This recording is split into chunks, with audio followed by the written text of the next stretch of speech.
Je rends grâce à Dieu pour cette opportunité de pouvoir passer encore devant vous et de parler de sa part.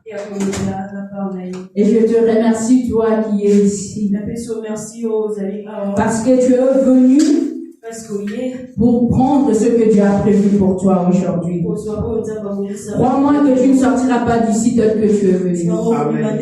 Il y a quelque chose en toi qui va changer. Amen. Si tu le crois, tu peux dire un bon Amen. Amen. Amen, Seigneur. Avant tout, j'aimerais que nous puissions lire la parole de Dieu. Nous avons quelques textes que nous allons lire. Nous avons un grand texte que nous allons lire, qui est notre texte principal. Et après les autres, ce sont des versets. Oui, il y en a un petit peu nombreux. Comme ça, nous allons te récupérer, toi qui n'as pas eu le temps de méditer la parole cette semaine. Tu pourras lire la Bible aujourd'hui. Lèvons-nous pour lire la parole du Seigneur.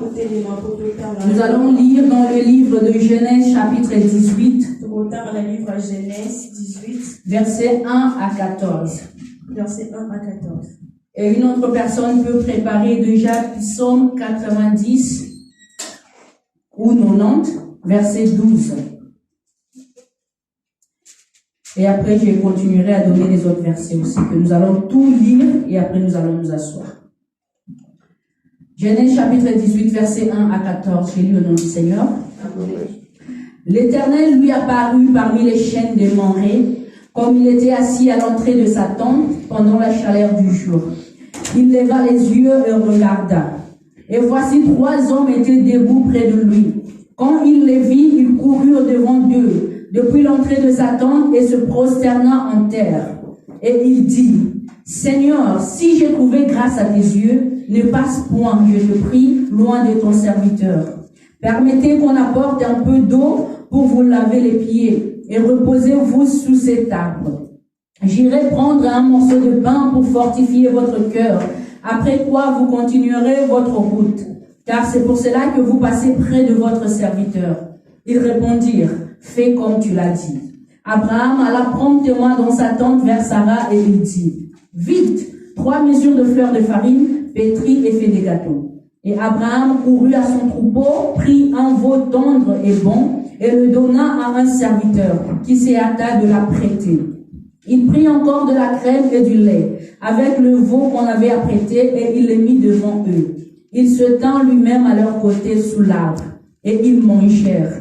Alors ils lui dirent, où est Sarah ta femme? Il répondit, elle est là dans la tente. L'un d'entre eux dit, je reviendrai vers toi à cette même époque, et voici Sarah ta femme aura un fils. Sarah écoutait à l'entrée de la tente qui était derrière lui. Abraham et Sarah étaient vieux, avancés en âge, et Sarah ne pouvait plus espérer avoir des enfants. Elle rit en elle-même en disant, « Maintenant que je suis vieille, aurai-je encore des désirs? Mon Seigneur aussi est vieux. » L'Éternel dit à Abraham, « Pourquoi donc Sarah a-t-elle ri en disant, « Est-ce que vraiment j'aurai un enfant, moi qui suis vieille? » Y a-t-il rien qui soit étonnant de la part de l'Éternel? Au temps fixé, je reviendrai vers toi à cette même époque et Sarah aura un fils. Parole du Seigneur. Amen. Maintenant, Psaume 90, verset 12. Je loue le Seigneur. Quelqu'un d'autre peut préparer Éphésiens chapitre 5, verset 16.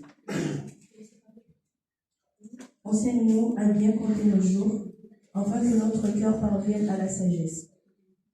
Reprends, s'il te plaît. Enseigne-nous à bien compter nos jours, afin que notre cœur parvienne à la sagesse. Parole de Dieu. Amen. Éphésiens 5, verset 16. Rachetez les temps car les jours sont mauvais. Parole du Seigneur. Maintenant, Proverbes chapitre 6, verset 6.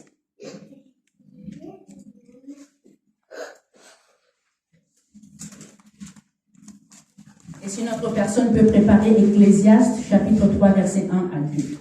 Proverbe 6, 6. Va vers la fourmi paresseux, considère ses voies et deviens sage.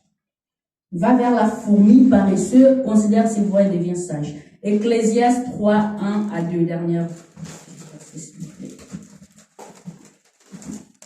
Ecclésiaste 3, verset 1 à 2.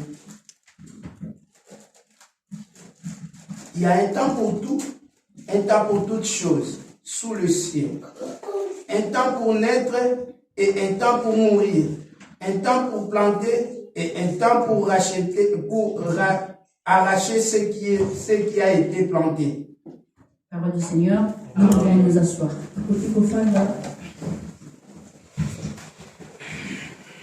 Nous continuons à parler de notre thème principal qui est la visitation divine. C'est le thème qui nous a été donné en début de cette année, le 1er janvier par notre papa. Et nous avons été bénis par des serviteurs de Dieu et nous continuons à être bénis jusqu'à présent. Qui sont en train de passer et qui nous parlent de la part du Seigneur. Ma prédication d'aujourd'hui, en soi, c'est la continuité de la prédication que j'avais prêchée le mercredi dernier, le mercredi où j'avais prêché.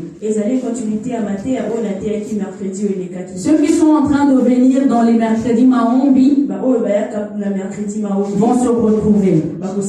Mais je ferai un résumé de ce que j'avais parlé afin de te permettre à comprendre ce que je vais parler aujourd'hui. Le dernier mercredi que j'avais prêché, mon sous-thème était savoir reconnaître le temps de Dieu. J'avais dit qu'il est très important pour un enfant de Dieu de savoir discerner le temps dans lequel nous sommes. Car le temps a une grande influence dans la vie d'un homme. Un homme qui a la connaissance de temps et de la saison, c'est une personne qui est favorisée. Car c'est une personne qui saura poser des actes qu'il faut au moment où il faut.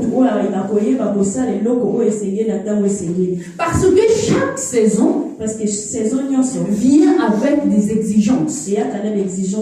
Alors quand tu as la connaissance du temps à laquelle tu te trouves, tu sauras faire de bons choix pour pouvoir bénéficier de la bénédiction que cette saison peut engendrer.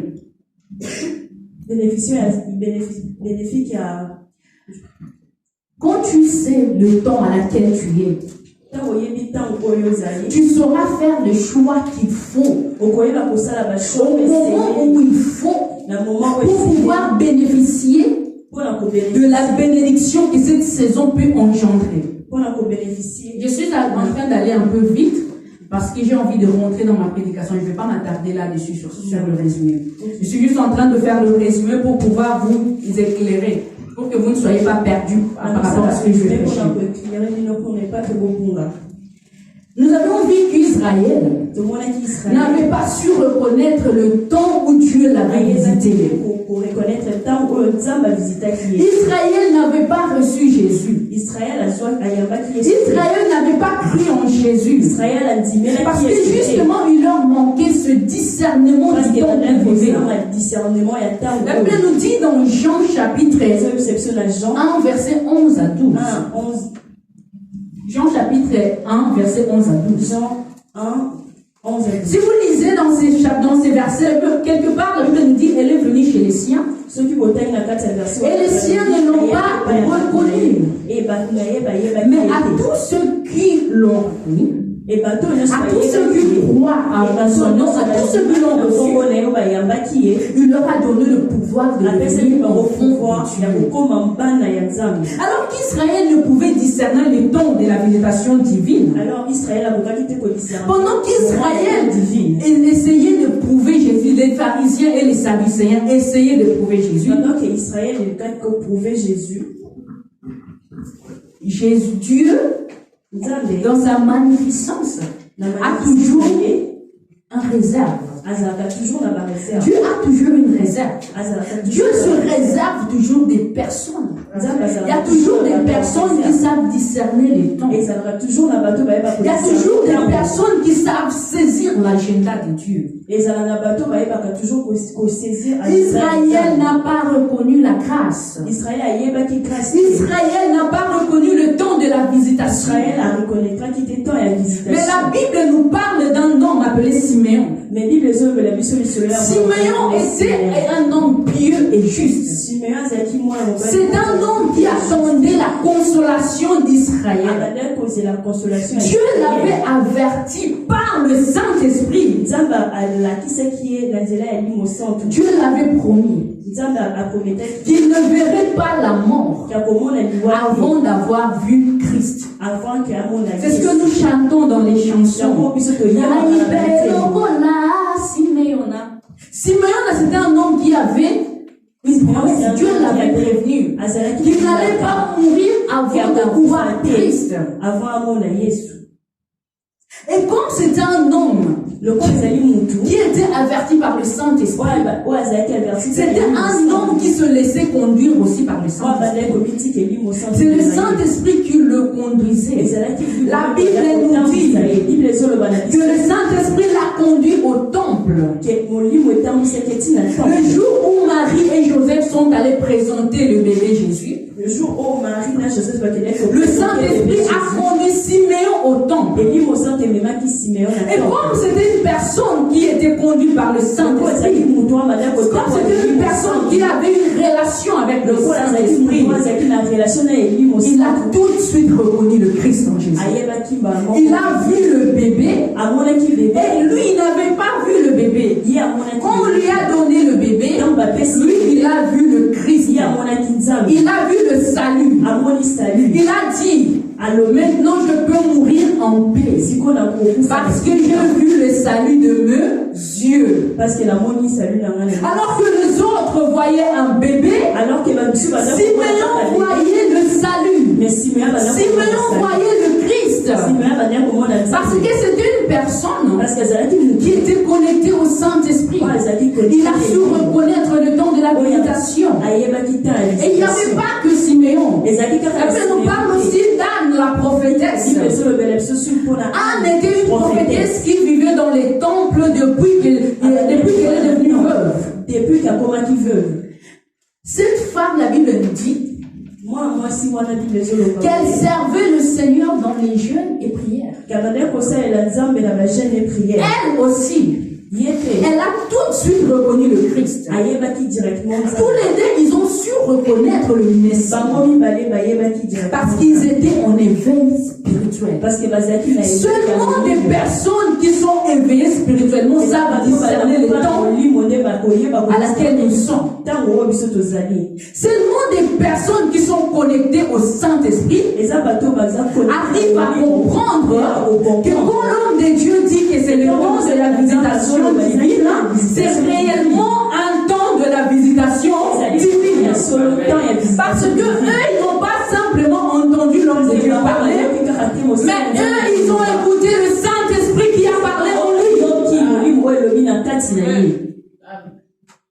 Contrairement aux pharisiens et aux sadducéens, ils étaient des docteurs de la loi.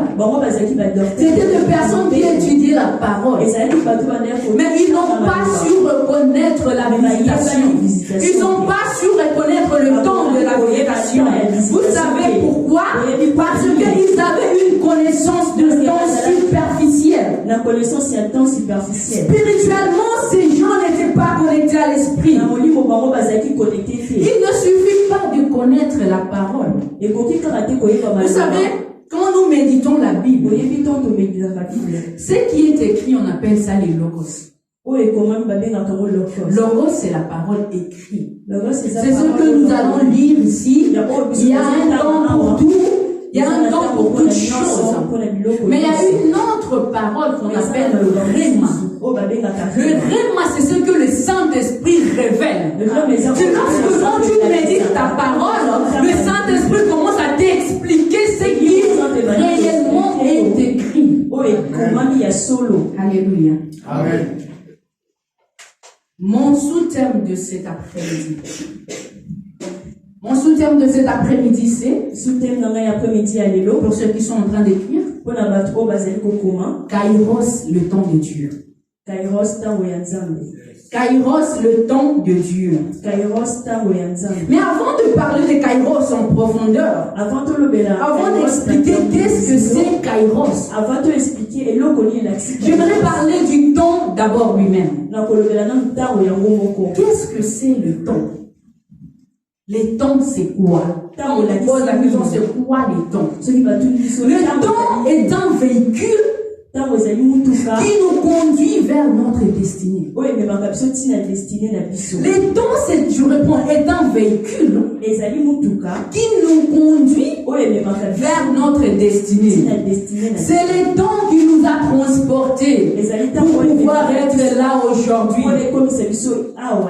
Nous avons traversé la journée d'hier. Hier, c'était samedi. Et aujourd'hui, nous nous retrouvons.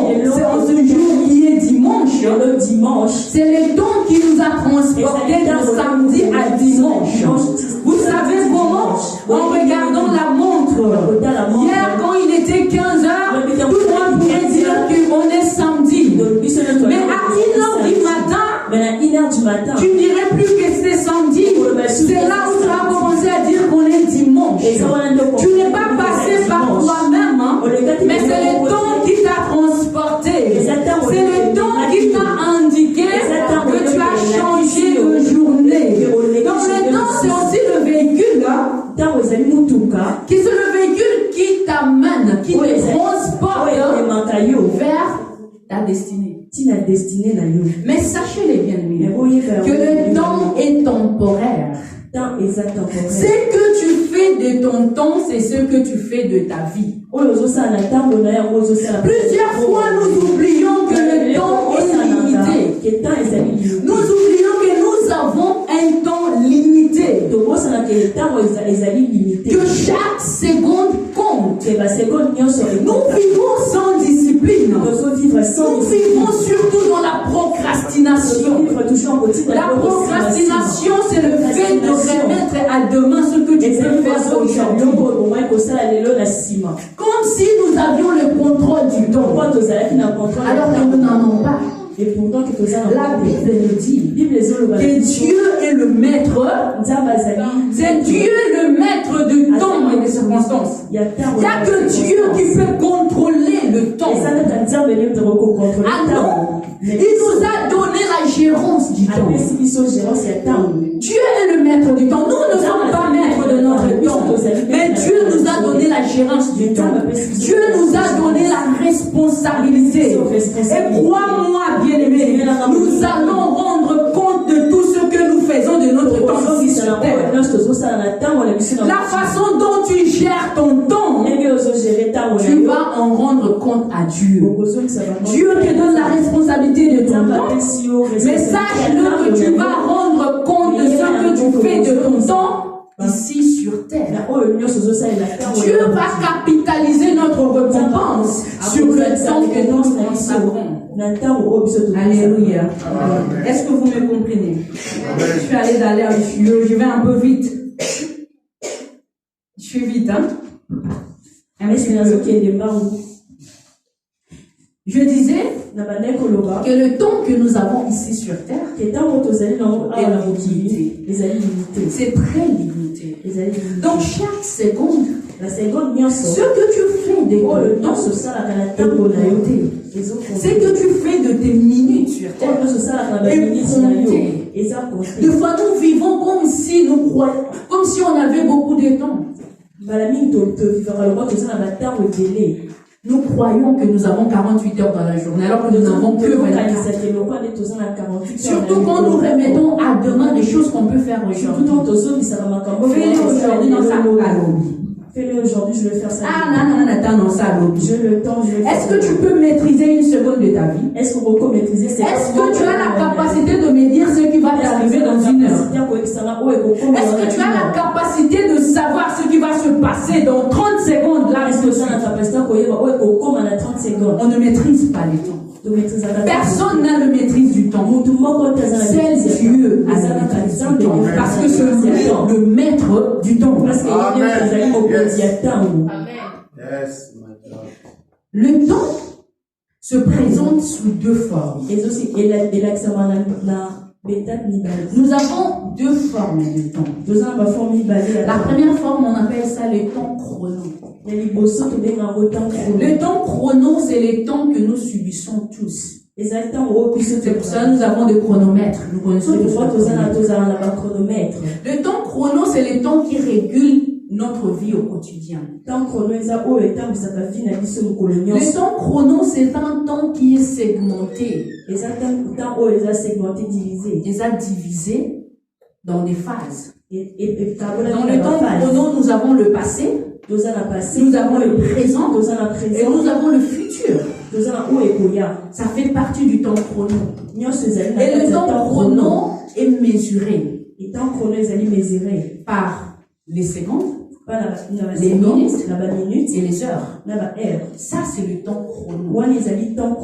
Mais c'est aussi un temps qui ne s'arrête pas. Le temps chrono, c'est un temps qui passe.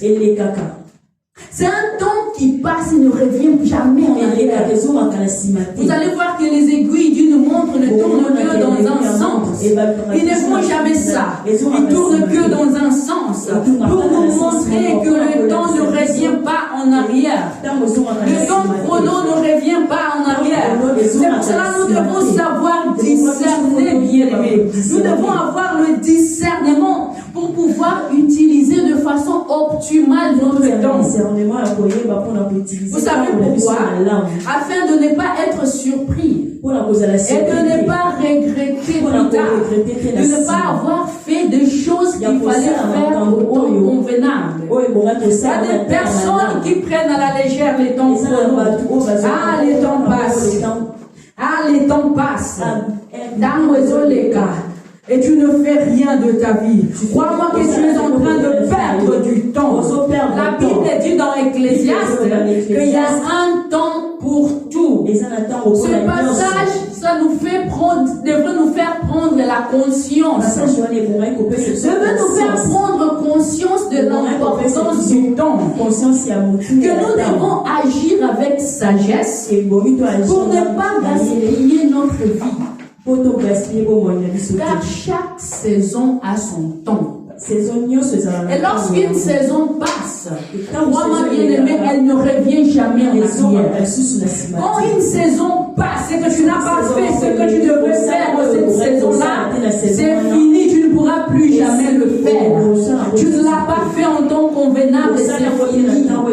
le temps est passé. C'est pour cela que nous voyons des gens qui ont laissé passer leur temps et commencent à regretter. Moi, quand les gens me disent, même à 60 ans, tu as perdu ton temps quand tu avais 20 ans. Surtout quand c'est des gens, pendant qu'ils étaient jeunes, ne faisaient rien. Et quand ils vont atteindre des âges un peu plus avancés, ils commencent à voir que Dieu va faire tourner la montre en arrière pour qu'ils puissent faire ce qu'ils devraient faire. Tu as perdu du temps. Tu as perdu du temps parce que tu n'as pas su faire ce que tu devrais faire au moment convenable. Tu n'as pas saisi le moment. Nous avons tous 24 heures dans la journée. Personne le soir a 1 heure de plus qu'on lui ajoute pour qu'il puisse faire ce qu'il devrait faire. Même les millionnaires, même les milliardaires, même les pauvres, les miséreux, les chrétiens, les païens, nous avons tous 24 heures dans la journée. Personne n'a 1 minute de plus. Du coup, ce que tu fais de ton temps au quotidien détermine ce que tu seras même dans l'avenir. Ce que tu fais de ton temps détermine ce que tu deviendras, ce que tu auras dans l'avenir. Si tu négliges ton temps maintenant, tu le prends à la légère, ne t'étonne pas qu'à l'avenir, si tu n'as rien. La Bible nous dit, c'est pour ça que nous avons lu dans Proverbe 6:6. Regardez les fourmis et prenez la sagesse. Regardez les fourmis. Les fourmis ne gaspillent pas leur temps. Les fourmis, c'est une petite bestiole qu'on peut tuer. Mais si tu regardes comment elles sont organisées, les fourmis, elles ne gaspillent pas leur temps. Elles sont toujours en train de produire. Elles sont toujours en train de produire, de travailler. Elles sont toujours productives. Mais les hommes, nous gaspillons notre temps. Nous gaspillons notre temps. Et nous oublions que Dieu a compté nos jours sur terre. Nous allons lire ça. Job chapitre 14, je vais lire rapidement. Versets 5 à 6. Nous avons un temps compté. La Bible dit ceci. Si ces jours sont fixés, si tu as compté ces mois, si tu en as marqué le terme qu'il ne saurait franchir, détourne de lui les regards et donne-lui du relâche pour qu'il ait au moins la joie du mercenaire à la fin de sa journée. Bien-aimé, Dieu a compté nos jours sur terre. Le temps que tu as à vivre ici sur terre, le nombre de jours que tu vas vivre ici sur terre sont déjà fixés. Dieu l'a déjà compté. Le nombre de mois que tu as à vivre ici sur terre sont comptés. Alors s'il te plaît, ne les gaspille pas avec des bêtises. Tu vois des gens dans la paresse qui ne foutent rien. Ils pensent qu'ils auront 48 heures dans la journée. Des gens qui croient que Dieu va leur rajouter des minutes. Ils vivent sans aucun but, sans aucun objectif. Ils vivent comme ça. Ils se lèvent le matin. Ils n'ont aucun objectif. Bien aimé, nous devons savoir. Pendant que nous vivons, nous devons avoir un plan pour chaque journée. Il faut que tu aies des objectifs à poursuivre chaque jour. Il y a des gens qui se lèvent le matin. Si tu lui demandes que vas-tu faire aujourd'hui, il te répond à 8 heures. Tu réponds, je ne sais pas. Je regarde cette non, il est dans 13 heures. Je le verrai. Et de 6 heures jusqu'à 13 heures, tu as perdu un temps précieux. La 6 heures, 13 heures, au perdre temps, qu'est-ce que tu fais cette semaine? Je la semaine, je ne sais pas. Non, un projet moderne. J'ai pas de projet. Ah, non, t'as regardé dans l'âme que la loi. Je ne sais pas comment je vais me réveiller. Et tu vas le voir, cette personne va dormir jusqu'à 13 heures. Et comment la il va dormir jusqu'à 14 heures. Ou des fois, il ne va même même pas dormir. Des fois, Il va se réveiller, on commence à faire des tours n'importe où, sans but, sans objectif. Sans but, sans Alors, il y a un objectif monté. Commence à tourner. Ok, là, je vais tourner dans le magasin. Pour faire quoi? Quel est l'objectif? Il y a tour dans le magasin. Il n'en a pas. Faire de tour au magasin. Il est en train de perdre son temps pour rien. Mais il y a d'autres personnes en revanche. Quand tu lui demandes qu'est-ce que tu vas faire aujourd'hui, il va te dire, hein, aujourd'hui, quand je vais me réveiller, je vais faire mon ménage à la maison. Je vais nettoyer toute ma maison. Il va te dire aujourd'hui, je vais laver les habits. Après, je vais travailler. Après, je vais aller chercher mes enfants. Après, je passerai un temps avec mon conjoint. Aujourd'hui, je vais faire ceci. Ou des fois, ils te disent, même aujourd'hui, je veux me reposer. C'est ça un objectif. Il te dit, j'ai beaucoup travaillé. Aujourd'hui, je veux me reposer. Je ne vais rien faire. Parce que hier, je veux même le repos bien aimé doit être dans tes objectifs aussi. Parce qu'il y a des personnes qui ne savent même pas se reposer. Il y a des personnes qui ne savent pas se reposer. Ils sont tout en train de faire. Ils oublient que son corps a besoin d'un repos. Et après, quand il y a un AVC, non, c'est mon décidé. Les sorciers, c'est pas toujours les sorciers. Tu es tellement actif que tu ne sais pas te reposer. Tu ne sais pas planifier ton temps de repos. De te dire qu'aujourd'hui, dès 12 heures, non, quand je me réveille, j'amène les enfants à l'école. Et comme je ne travaille pas, je vais faire mon ménage jusqu'à telle heure. Je vais faire à manger jusqu'à telle heure. Mais de 13 heures à 17 heures, avant que les enfants ne reviennent de l'école, moi je veux me reposer.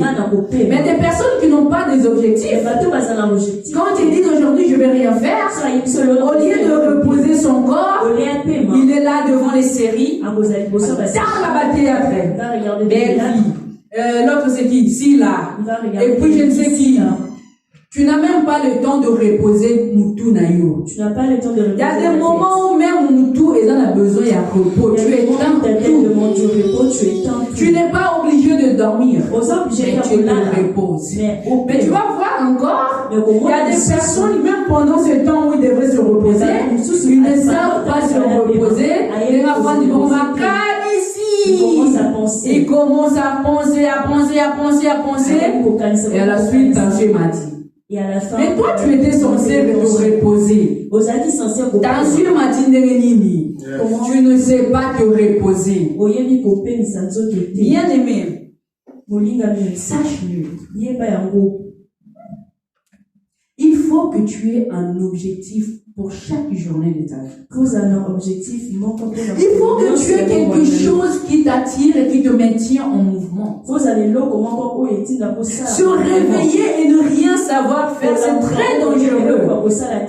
Ne pas avoir des objectifs dans la vie, c'est très dangereux. Parce que tu es en train de perdre ton temps. Alors que ce temps-là, tu vas rendre compte à Dieu. Une personne qui n'a plus d'objectif, qui n'a pas d'objectif, à un moment donné, tu vas arrêter d'avancer. Toi, tu peux croire que tu es en train d'avancer, mais à un moment donné, tu vas t'arrêter. Et lorsque tu arrêtes de t'avancer, qu'est-ce qui t'arrive? Même inconsciemment, même sans te rendre compte, tu commences à reculer. Tu commences à reculer. Parce que tu n'as pas un objectif. Le temps chrono, c'est aussi le temps de la sémence. C'est le temps où il faut investir. C'est le temps où tu dois investir dans beaucoup de choses et beaucoup prier. Car ce que tu fais de ton temps chrono déterminera si tu vas gagner ta saison ou pas. Une personne qui n'investit en rien, il n'investit ni spirituellement, il ne prie pas, il ne jeûne pas, il ne médite pas la parole. Crois-moi que quand le temps de la visitation divine viendra, tu ne la vivras pas. Tu ne le vivras pas. Vous savez pourquoi? J'en parlerai un peu plus profondément quand je parlerai de Kairos. Mais là, j'ouvre une parenthèse. Parce que Kairos, le temps de Dieu, c'est le temps de la moisson. Est-ce qu'une personne peut moissonner s'il n'a pas sémé? Tu ne peux pas moissonner, récolter si tu n'as pas sémé. Alors le temps chrono, c'est aussi le temps de la sémence. C'est le temps où tu profites pour investir. Afin de pouvoir récolter dans l'avenir. Faut pas perdre ton temps. Le temps est précieux. Le temps est très précieux. Vous n'avez pas idée. Quand Dieu nous donne le temps, il nous laisse le temps d'investir. C'est pour cela que Moïse est en train de dire dans le livre de Psaumes que nous avons lu. Apprends-moi à compter mes jours. Apprends-moi à compter mes jours afin que je puisse avoir de la sagesse. Apprends-moi à compter mes jours, afin que je puisse appliquer mon cœur dans la sagesse. C'est-à-dire afin que je sache faire de bonnes choses au bon moment quand il le faut. Apprends-moi à avoir conscience que mon temps est limité, afin que je ne puisse pas perdre mon temps dans les bêtises. Apprends-moi à avoir conscience que mon temps est limité, afin que je sache investir quand il le faut. Est-ce que vous me comprenez? Deuxième, le temps Kairos. Kairos, c'est d'où je tire mon sous-thème. C'est le temps de Dieu. Kairos, c'est le temps marqué par Dieu. Kairos, c'est le temps fixé par Dieu. C'est le temps qui n'est pas mesuré. Kairos, on ne peut pas le mesurer par des secondes, des heures, des minutes, comme nous faisons avec le chrono. Kairos, c'est le temps de la visitation. Où Dieu décide dans sa gloire et dans sa façon souveraine de descendre dans la vie d'un homme pour un moment. Kairos, c'est le moment choisi par Dieu pour l'accomplissement de son dessein. Kairos, c'est le moment particulier de l'action divine. C'est le moment particulier de l'action divine. C'est le moment où Dieu décide de descendre dans la vie d'un homme. C'est le moment où Dieu décide d'ouvrir une fenêtre d'opportunité dans la vie d'un homme. C'est le moment où Dieu décide de venir accomplir ses promesses. Vous savez, Dieu dans son éternité, il ne connaît pas le chrono. Dieu n'a pas le temps comme nous. Dieu ne regarde pas ces temps continus qui ne s'arrêtent pas comme nous.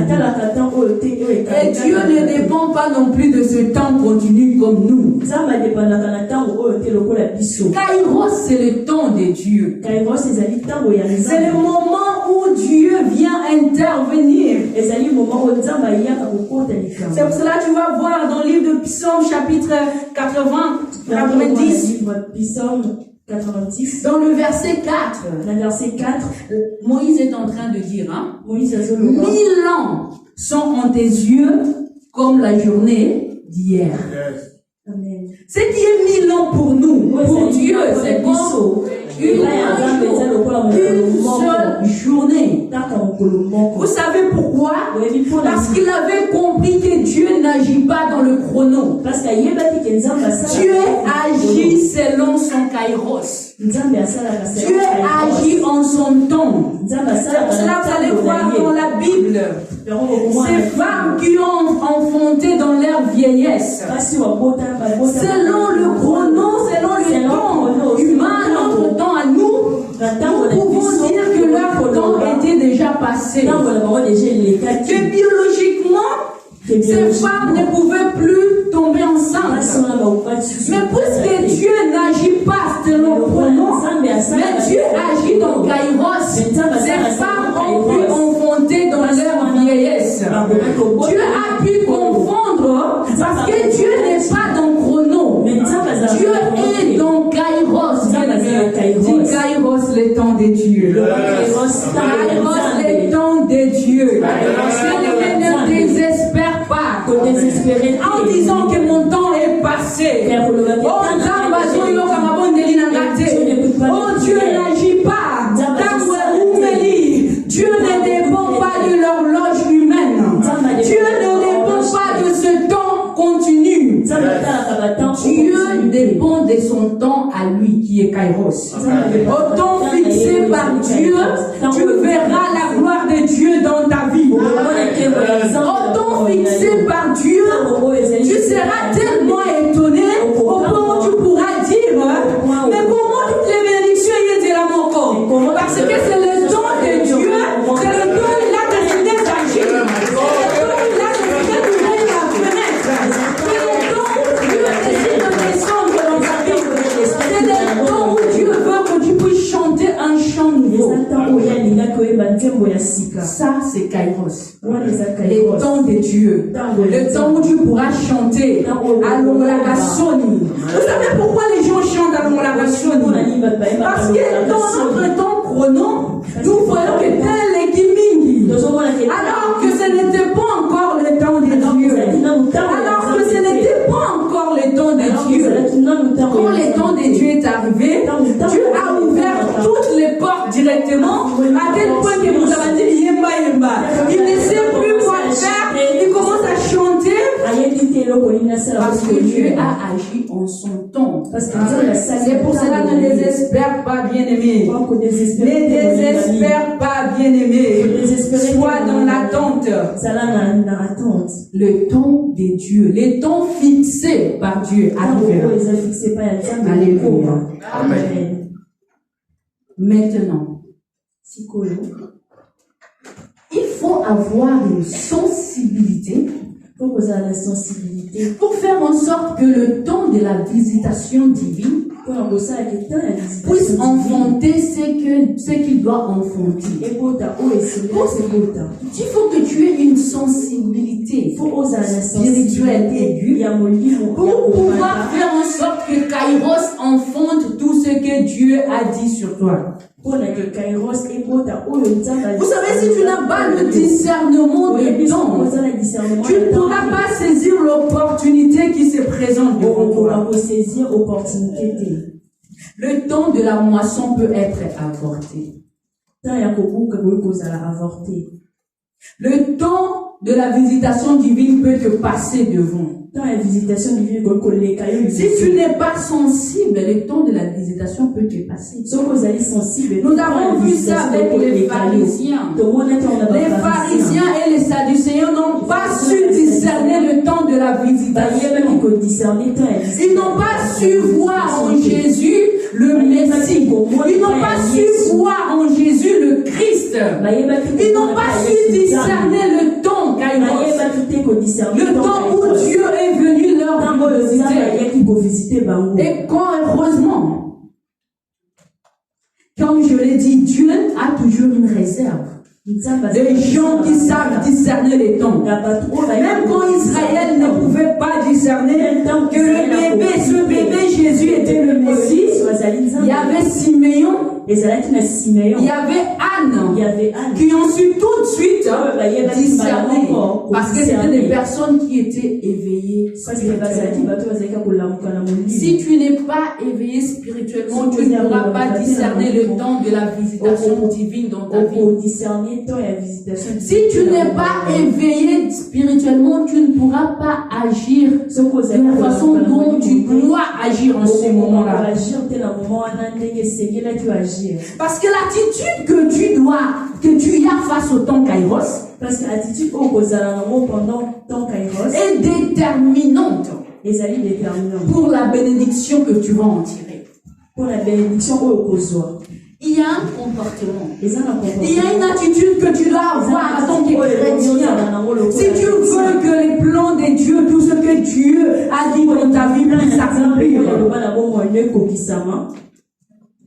nous le voyons dans la Bible, dans Genèse chapitre 18, verset 1 à 14. La Genèse chapitre 18, 1 à 14. La Bible nous dit qu'Abraham était dans sa tente quand ces trois hommes se sont approchés de lui. Les attitudes qu'Abraham a eues face à cette visitation ont été très déterminantes pour ce qui a suivi après. Abraham, premièrement, était d'abord dans l'attente. Il attendait patiemment. Il attendait patiemment la promesse que Dieu lui avait faite d'avoir un fils. Bien-aimé, ne sois pas pressé à vouloir que Dieu agisse tout de suite. Que quand Dieu te donne une promesse, il faut que cette promesse puisse s'accomplir tout de suite. Frère, tu mets déjà un temps. C'est des personnes qui prient Nzambe. Ceux qui n'ont joué des responsabilités. Si tu n'as joué, c'est toi qui commences à déterminer le temps où Dieu va accomplir sa promesse. Non, bien-aimé, Dieu n'accomplira pas sa promesse en ton temps. Ça sera en son temps à lui. La Bible dit dans Habakkuk 2:3. C'est une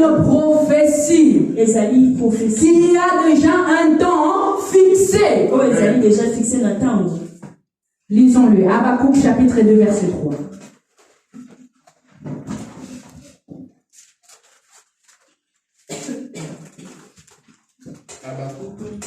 Chapitre 2 verset 3.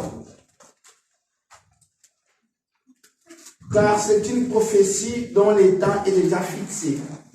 Elle marche vers son terme et elle ne mentira pas. Si elle tarde, attends-la, car elle s'accomplira. Elle s'accomplira certainement. Parole du Seigneur. C'est une prophétie au temps fixé. C'est une prophétie qui marche déjà vers son terme. Et si elle tarde, attends-la. Attends-la. Elle s'accomplira. Elle s'accomplira certainement. C'est une certitude que Dieu va faire ce qu'il a dit. Tu dois être patient. Tu ne dois pas déterminer le temps de l'accomplissement de la promesse de Dieu. C'est Dieu qui détermine cela. C'est Dieu qui détermine le temps où il doit te visiter. C'est Dieu qui détermine le temps où il doit te donner. C'est Dieu qui détermine le temps où il va faire. Comme je l'ai dit, il ne dépend pas des hommes. Dieu ne vit pas selon chrono. Dieu ne dépend pas de chrono. Ça veut dire que Dieu n'a pas un chronomètre pour dire Dieu n'en a pas. Dieu n'en a pas. Dieu vit dans Kairos. Dieu vit dans Kairos. Il vient en son temps. Il agit en son temps. Il fait en son temps. Vous savez pourquoi? Parce qu'il est souverain. Il est souverain. Il fait ce qu'il veut. Il fait quand il veut. Il fait quand il le veut. Personne ne lui donne des ordres. Personne ne lui dit Zambé. Ce que tu descends au Zambé.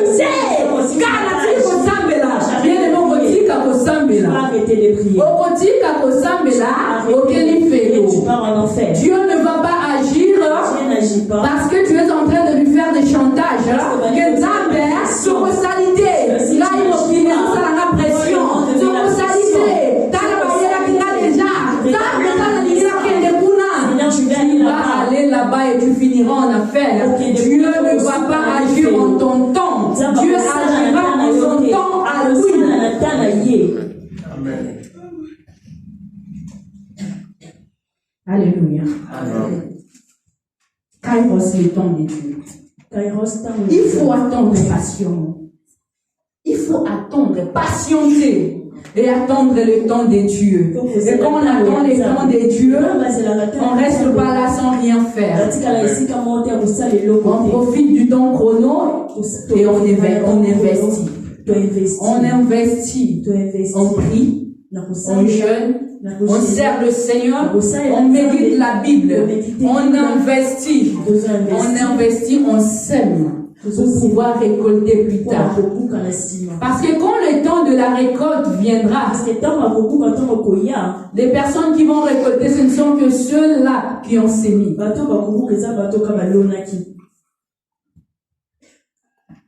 Abraham, il a sémé dans la vie de ces personnes qui sont venues. Abraham, il a sémé. Il les a dit, attendez, je vais d'abord préparer et je viens, je sème. Il les a servis à manger. Et quand ils ont mangé, c'est alors qu'ils ont commencé à dire à Abraham que au temps fixé, ils n'ont pas dit à Abraham tout de suite. L'Éternel a dit à Abraham, je reviendrai vers toi au temps fixé, et ta femme Sarah aura un fils. Abraham a sémé. C'est-à-dire, Abraham, tu sèmes aujourd'hui, sache que tu vas récolter à la même saison prochainement quand je viendrai, mais c'est aussi le temps fixé. C'est au temps fixé que tu vas récolter. Beaucoup de gens veulent récolter alors qu'ils n'ont rien sémé. Le temps de la visitation divine, oui. Je veux vivre la visitation divine. Je vais voir la main de Dieu. Mais comme on te dit, pendant que la visitation divine n'est pas encore là, viens, on va prier, tu ne viens pas. Viens prier, tu ne viens pas. Nous avons jeûné et prière. Oh, moi je ne peux pas jeûner. Je travaille du matin au soir. Je ne peux pas jeûner. Viens, on va prier. Ah, c'est l'hiver. Il fait froid le soir. Je ne viens pas. Aujourd'hui, je vais suivre les cultes sur YouTube.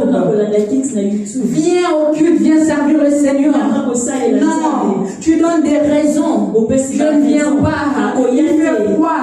Non, la mine en ligne. Je vais servir le Seigneur en ligne. Et quand les autres vont commencer à récolter, alors que toi tu ne viens pas, il y a des autres qui viennent. Alors que toi tu ne jeûnes pas, il y a ceux-là qui jeûnent. Alors que toi tu ne veux pas prier, il y a ceux-là qui passent une nuit de prière. Et quand le temps de la visitation divine va arriver, ces personnes commencent à récolter. Toi aussi tu veux récolter. Tu vas récolter quoi? Tu vas récolter quoi? Ces gens-là seront en train de récolter ce qu'ils ont sémé. Toi, tu n'as pas sémé. Tu vas récolter quoi? Tu vas moissonner quoi? Tu n'auras rien à récolter. Le pasteur Josué nous a dit qu'il y a des personnes qui verront la visitation divine de loin. Il y a des personnes qui vont saluer la visitation divine de loin, mais elles ne la vivront pas. Parce qu'elles n'auront pas sémé, donc elles n'auront rien à récolter. C'est là maintenant où tu vois, ça crée une jalousie. C'est eux qui sont. Visitation divine, ils sont des comité. Visitation divine, servir le Seigneur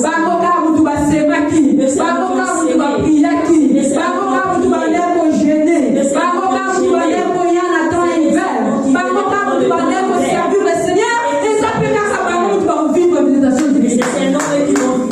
Dieu est juste. Dieu est juste. Dieu n'est pas injuste, bien-aimé. La Bible est en train de nous dire qu'il y aura une différence entre ceux qui le servent et ceux qui ne le servent pas. C'est parce que Dieu est juste. Il ne peut pas assombrer la visitation divine pour tout n'importe la visitation divine. Ça ne se passe pas comme ça. La bénédiction est conditionnelle. La bénédiction est conditionnelle. Vous savez, même au temps d'Israël, Même dans le temps quand Israël, quand quand Dieu faisait il disait aux enfants d'Israël, il faut que vous puissiez vous ce n'est pas pour rester dans vos maisons, dans vos lits. C'est pas Là, que la vous sopie man n'a pas d'air sur les faire murs. la main chez vous. Dieu n'aime pas la paresse. Dieu n'aime pas la paresse. Même quand Dieu a mandé au Sopaman, les enfants d'Israël devaient se lever pour aller au champ, au Lomano. Et pendant quoi la messe il commence à manger directement. Parce que avec Dieu, c'est la loi de la sémence et de la récolte. C'est lui qui sème, c'est celui qui moissonne. Et ce que tu sèmes, c'est ce que tu... Il ne suffit pas seulement de s'aimer, mais tu dois savoir ce que tu... Tu ne peux pas kolona madesu au Mukambuba. Ne t'attends pas avec Dieu que naloni, je ne sais pas moi quoi, naloni salade. Et donc, comme tu aimes beaucoup les matembela, non, avec Dieu ça ne marche pas comme ça. Ce qu'un homme aura sémé, c'est ce qu'il moissonnera. Ce que tu as sémé, c'est ce que tu vas moissonner. Et si tu ne sèmes pas, tu ne vas pas récolter non plus. Dernière chose, Abraham a considéré ses visiteurs. Abraham a considéré qu'il va visiter en Rwanda. Et Abraham, il les a célébrés. Et Abraham a célébré qu'il bango. Abraham a considéré ces personnes qui sont venues se présenter devant Abraham a considéré qu'il va se présenter. Les pasteurs Josué nous a parlé de la considération aux choses sacrées. Le respect des choses sacrées. C'est quelque chose que nous avons perdu. C'est quelque chose que nous négligeons.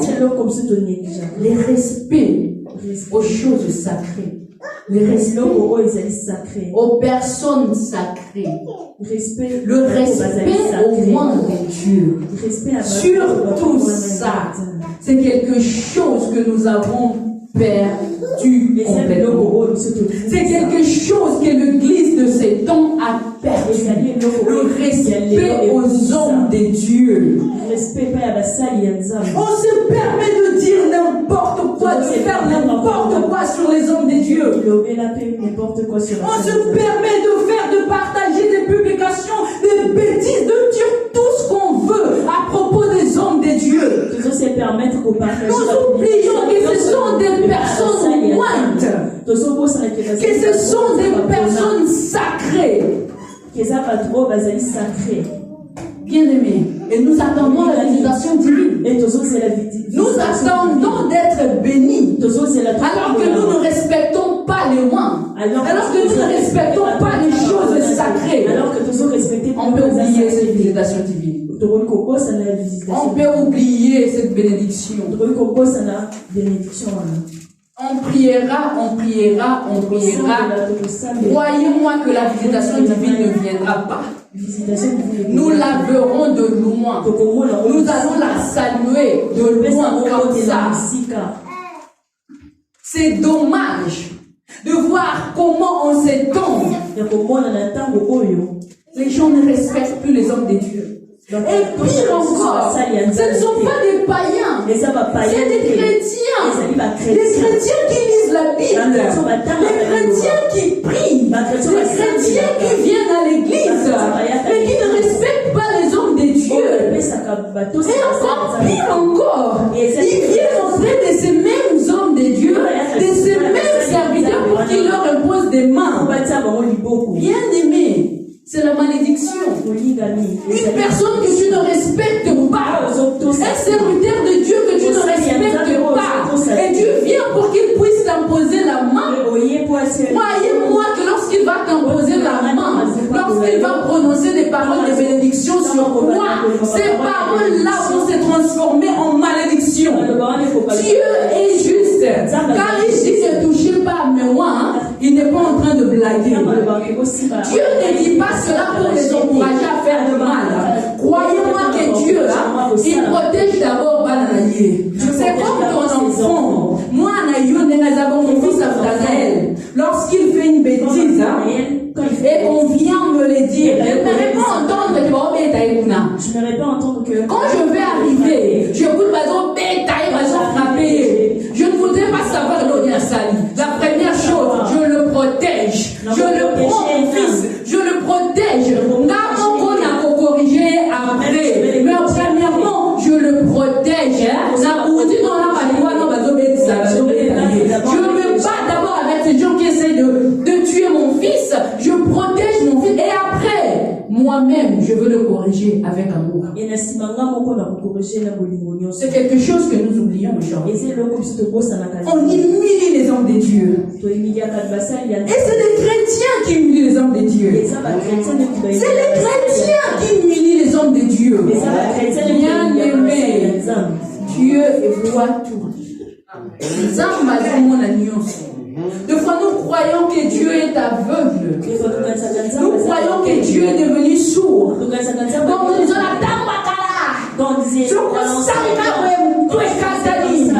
la Dieu n'a pas perdu cette capacité.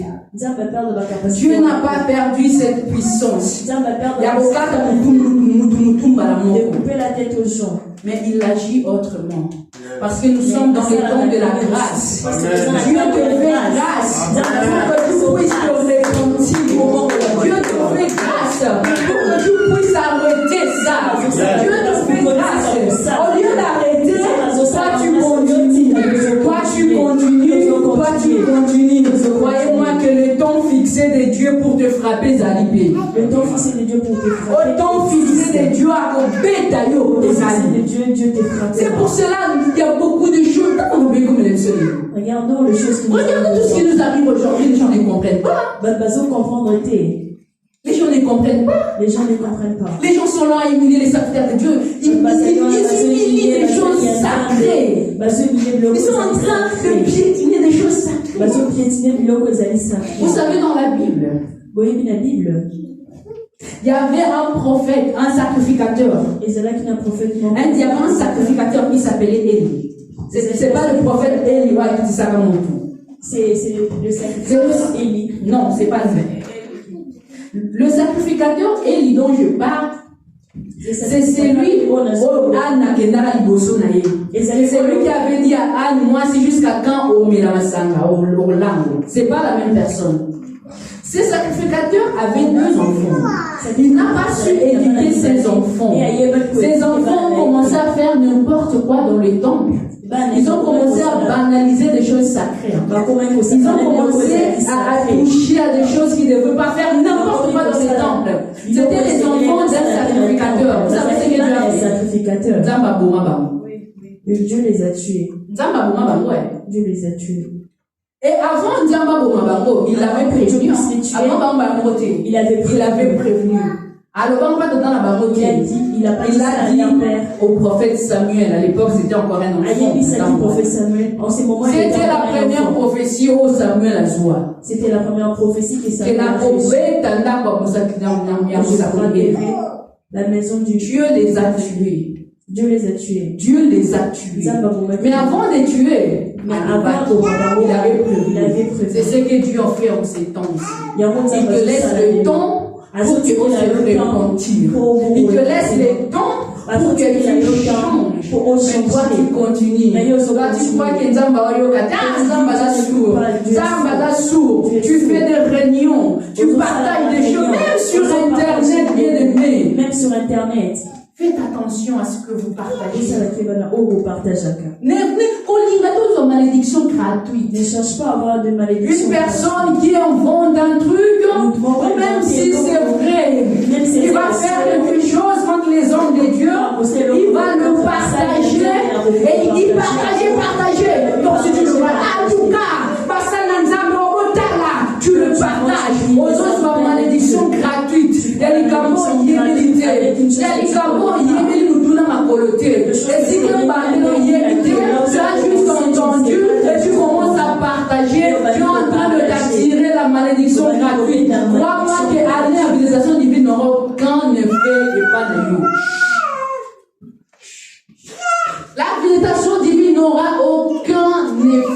chez toi. visitation divine ekozala efema kote epai na yo. Faisons très attention. Esala keba molinga. Faisons très attention. Esala keba. Sachons comment prendre soin de notre temps. Ne gaspille pas ton temps en vain. Ne gaspille pas ton temps dans des bêtises. Ne gaspille pas ton temps avec des choses qui ne jouent aucune valeur dans ta vie. Ne gaspille même pas, je dirais plus loin, ton temps avec des personnes qui ne rajoutent rien de bon dans ta vie. Des personnes qui te poussent à pécher. Fuyez les mauvaises compagnies. Chronos, c'est le temps de la sémence. Et Kairos, c'est le temps de la moisson.